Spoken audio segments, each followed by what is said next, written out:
नमस्कार विद्यार्थी आणि पालक मित्रांनो, मी अंकुश पाटील श्री छत्रपती अकॅडमी पुणेमध्ये आपलं मनपूर्वक स्वागत करतो। ऑल इंडिया कोटाचं MBBS BDSचं शेड्यूल आलेलं आहे। बऱ्याचशा स्टेटनी आपले काउन्सिलिंगचे इन्फॉर्मेशन ब्रोशरसुद्धा रिलीज केलेले आहेत, परंतु विद्यार्थ्यांना जाणून घेण्याची इच्छा आहे की महाराष्ट्र स्टेटच्या बाबतीत काय अपडेट्स आहेत, याविषयी डिटेल इन्फॉर्मेशन आपण आजच्या व्हिडिओमध्ये पाहणार आहोत। महाराष्ट्र CET सेलच्या वेबसाईटवर कॉलेजेस अपडेट होण्याला सुरुवात झालेली आहे। किती कॉलेजेस अपडेट झालेले आहेत, ते कसे तपासायचे आहेत, याविषयी सुद्धा माहिती पाहणार आहोत। त्याचबरोबर महाराष्ट्र राज्यातील काही प्रायव्हेट किंवा सेमी गव्हर्नमेंट मेडिकल कॉलेजेसनी 2024-25चं ऑफिशियल फी स्ट्रक्चर आपल्या वेबसाईटवर अपडेट केलेले आहेत। या संदर्भातले महत्त्वाचे अपडेट्स आपण आजच्या व्हिडिओमध्ये पाहणार आहोत। चॅनलवर नवीन असाल तर अशाच माहितीपूर्ण व्हिडिओसाठी श्री छत्रपती अकॅडमी पुणेच्या यूट्यूब चॅनलला सबस्क्राईब करा। व्हिडिओला सुरुवात करूयात। व्हिडिओचा विषय आहे महाराष्ट्र स्टेट काउन्सिलिंग कधी सुरू होणार, याविषयी डिटेल इन्फॉर्मेशन आपण आजच्या व्हिडिओमध्ये पाहणार आहोत।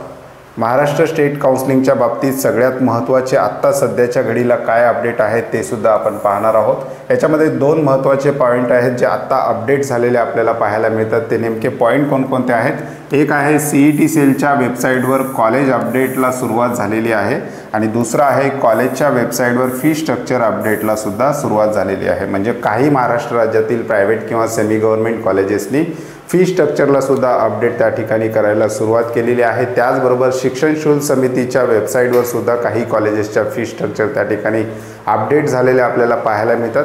नेमके संपूर्ण अपडेट एकत्रित काय आहेत याविषयी हा व्हिडिओ आपण बनवणार आहोत।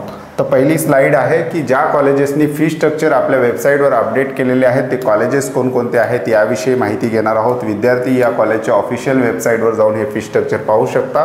तर पहिलं कॉलेज आहे Shrimati Kashibai Navale medical college and general hospital Pune, या ठिकाणी असणारे हे कॉलेज आहे। यांची 2024-25चं फी स्ट्रक्चर यांच्या वेबसाईटवर अपडेट केलेलं आहे, हे विद्यार्थी त्या ठिकाणी जाऊन पाहू शकतात। दुसरं महत्त्वाचं कॉलेज आहे जे महाराष्ट्रातलं सगळ्यात कमी फीसचं कॉलेज म्हणून सुद्धा आपण त्या कॉलेजला ओळखतो, ते आहे doctor Ulhas Patil medical college and hospital Jalgaon. यांनी सुद्धा 2024-25चं आपलं जे काही फी स्ट्रक्चर आहे आपल्या वेबसाईटवर अपडेट केलेलं आहे। आणि तिसरं महत्त्वाचं कॉलेज आहे, हे सुद्धा कमी फीसचं कॉलेजेस म्हणून आपण ओळखतो। तिसरं आहे Bharat Ratna Atal Bihari Vajpayee medical college and Kamala Nehru hospital Pune. यांच्यासुद्धा वेबसाईटवर आपल्याला त्यांचं 2024-25चं फी स्ट्रक्चर अपडेट झालेलं आपल्याला पाहायला मिळतं।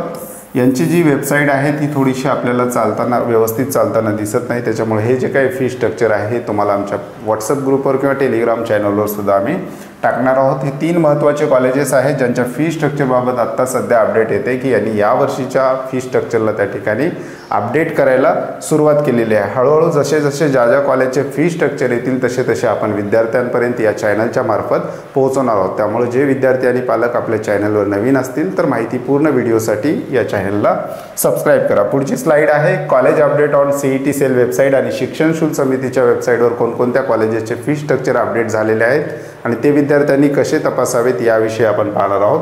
तत्पूर्वी ज्या विद्यार्थ्यांना आमच्याकडे पेड काउन्सिलिंग सर्व्हिसला जॉईन करता आलेलं नाही अशा विद्यार्थ्यांसाठी आम्ही ऑनलाईन काउन्सिलिंग कोर्स लॉन्च केलेला आहे।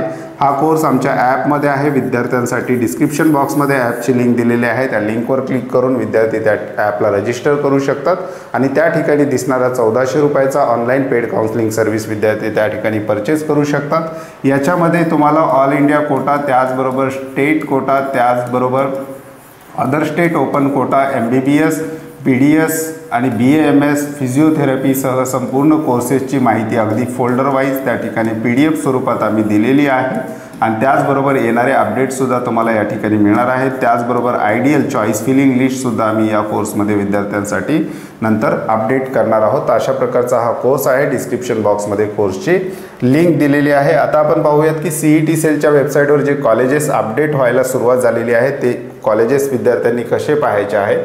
तर हे महाराष्ट्र शासनाची CET सेलची ही ऑफिशियल वेबसाईट आहे। या ठिकाणी विद्यार्थी गेल्यानंतर विद्यार्थ्यांना या ठिकाणी सर्च इन्स्टिट्यूट अशा प्रकारचा टॅब त्या ठिकाणी दिसणार आहे। याच्यावर क्लिक केल्यानंतर विद्यार्थी या पेजवर या ठिकाणी जाऊ शकतात। या ठिकाणी आपण एक डेमो म्हणून MBBSचे कॉलेजेस सर्च करणार आहोत। इथे मेडिकल एज्युकेशन विद्यार्थ्यांनी सर्च करायचं आहे, कोर्स नेममध्ये MBBS टाकायचं आहे आणि या ठिकाणी संपूर्ण कॉलेजेस जर तुम्हाला पाहायचं असतील तर सर्च केल्यानंतर या ठिकाणी MBBSच्या बाबतीत आपल्याला बघायला मिळेल की CET सेलच्या वेबसाईटवर 2024-25च्या काउन्सिलिंग प्रक्रियेसाठी किती कॉलेज अपडेट झालेत, तर 53 कॉलेज या ठिकाणी अपडेट झालेले आपल्याला पाहायला मिळतात। यावर्षीच्या जे काही नव्याने कॉलेजेस येणार आहेत त्याचा अपडेट या ठिकाणी सध्या तरी मिळत नाही, पण जेव्हा काउन्सिलिंग प्रक्रिया सुरू होईपर्यंत नव्याने जे काही कॉलेजेस येतील ते त्या ठिकाणी विद्यार्थ्यांना ॲड झालेले सुद्धा पाहायला मिळतील। अशाच प्रकारे विद्यार्थी BAMS, BDS, BHMS कॉलेजेस सुद्धा त्या ठिकाणी सर्च करू शकतात। इथे टॅब दिलेला आहे, इथे कोर्सेसची नावं दिलेली आहेत। उदाहरणार्थ मला BDSचे कॉलेजेस सर्च करायचं आहे, या ठिकाणी मी जर सर्च केलं तर मला BDS कॉलेजेसची लिस्ट अशा प्रकारे या ठिकाणी पाहायला मिळतील। तर BDS कॉलेजेस किती अपडेट झालेले आहेत ते सुद्धा विद्यार्थी या ठिकाणी पाहू शकतात। तर BDS कॉलेज सर्च केल्यानंतर विद्यार्थी या ठिकाणी BAMSचे सुद्धा कॉलेजेस सर्च करून पाहू शकतात की सध्या CET सेलच्या वेबसाईटवर किती वेगवेगळ्या कोर्सेसचे जे काही कॉलेजेस आहेत ते अपडेट झालेले विद्यार्थी त्या ठिकाणी पाहू शकतात। आता पाहूयात शिक्षण शुल्क समितीच्या वेबसाईटवर कॉलेजेसच्या फीस संदर्भात काय अपडेट आहेत। ही महाराष्ट्र शासनाची एक संस्था आहे शिक्षण शुल्क समिती, त्याच्या अंतर्गत फीस रेग्युलेटरी ऑथॉरिटी हे सेमी गव्हर्नमेंट कॉलेजेसचे जे काही फीस आहेत हा फीस ठरवण्याचा अधिकार या शिक्षण शुल्क समिती किंवा फीस रेग्युलेटरी ऑथॉरिटीकडे असतो। कॉलेजेसला यांच्याकडे प्रस्ताव पाठवावे लागतात, त्यानंतर या ठिकाणी या वेबसाईटवर कॉलेजेसच्या फी स्ट्रक्चरसुद्धा अपडेट केलेल्या पाहायला मिळतील। या वेबसाईटवर कॉलेजेसच्या ज्या काही फी स्ट्रक्चर दिलेले असतात ते ओपन कॅटेगरीचे असतात। विद्यार्थ्यांनी आपल्या कॅटेगरीनुसार जेवढी स्कॉलरशिप आहे त्या स्कॉलरशिपचा गृहीत धरून आपल्याला किती फीस होईल याचा अंदाज विद्यार्थी त्या ठिकाणी बांधू शकतात। तर शिक्षण शुल्क समितीच्या वेबसाईटवर अशा प्रकारची ही वेबसाईट आहे। फीस रेग्युलेटरी ऑथॉरिटी असं जरी नेटला सर्च केलं तर तुम्हाला पहिली जी वेबसाईट दिसेल त्या ठिकाणी तुम्हाला फीस इन्फॉर्मेशन दिसेल आणि इथे अकॅडमिक इयर 2024-25चा टॅब सुरू झालेला आहे। या टॅबवर क्लिक केल्यानंतर विद्यार्थी अशा प्रकारच्या टॅबवर जातील आणि या ठिकाणी कुठले फीस आपल्याला सर्च करायचं आहे। सिलेक्ट इन्स्टिट्यूट टाईपमध्ये मेडिकल कॉलेजचे फीस पाहायचे असेल तर आपण मेडिकल या ठिकाणी सिलेक्ट करू शकतो आणि या ठिकाणी कोर्स सिलेक्ट करायचा आहे, म्हणजे या ठिकाणी तुम्हाला कोणत्या कोर्सची फीस पाहायची आहे। मग डेंटल सर्जरी, त्याचबरोबर MBBS, त्याचबरोबर BAMS, BHMS सगळ्या फी स्ट्रक्चर या ठिकाणी विद्यार्थी पाहू शकतात। डिस्ट्रिक्ट वाईज कॉलेजेसची फीस पाहायची असेल तर डिस्ट्रिक्ट वाईज कॅटेगरायझेशन या ठिकाणी दिलेलं आहे, त्या ठिकाणी पाहिल्यानंतर आता आपण उदाहरणादाखल मेडिकल सिलेक्ट केलेलं आहे, कोर्समध्ये MBBS सिलेक्ट केलेलं आहे, डिस्ट्रिक्ट संपूर्ण डिस्ट्रिक्टचा आपण रिपोर्ट पाहणार आहोत। तर गेट रिपोर्टवर क्लिक केल्यानंतर अशा प्रकारे आपल्याला ज्या ज्या कॉलेजचे यावर्षीचे फी स्ट्रक्चर अप्रूव्ह झालेले आहेत किंवा फायनल झालेले आहेत अशा कॉलेजेसची लिस्ट आपल्याला या ठिकाणी पाहायला मिळणार आहे। सध्याच्या घडीला मेडिकलच्या बाबतीत जर आपण पाहायला गेलो तर इथे आपल्याला 7 कॉलेजेस आहेत यांच्या फी स्ट्रक्चर अपडेट झालेल्या पाहायला मिळतात। याच्यापैकी जर आपण बघितलं श्रीमती काशीबाई नवले मेडिकल कॉलेज पुणे यांनी हे जे काही फी स्ट्रक्चर आहे ते आपल्या ऑफिशियल वेबसाईटवर त्या ठिकाणी पब्लिश केलेलं आहे। त्याच्यानंतर भारतरत्न अटल बिहारी वाजपेयी याही कॉलेजचं ऑफिशियल फी स्ट्रक्चर आपल्यापर्यंत आलेलं आहे। बाकी कॉलेजेस जे आहेत त्यांच्या वेबसाईटवर हा व्हिडिओ बनवेपर्यंत तरी फी स्ट्रक्चर अपडेट झालेले नव्हते, येणाऱ्या काळामध्ये ते सुद्धा अपडेट झाले की विद्यार्थ्यांपर्यंत आपण पोहोचवणार आहोत। विद्यार्थ्यांसाठी आनंदाची गोष्ट ही आहे की फी स्ट्रक्चरमध्ये मागच्या वर्षीच्या तुलनेमध्ये यावर्षी जास्त बदल झालेले नाहीत। बऱ्याचशा कॉलेजेसनी आपली जी काही फीस आहे जी मागच्या वर्षीची होती तशाच्या तशी यावर्षी त्या ठिकाणी ठेवलेली आहे। फीस वाढ या वर्षी महाराष्ट्रामध्ये झालेली दिसत नाही, ही एक विद्यार्थ्यांच्या दृष्टीने आनंदाची गोष्ट आहे।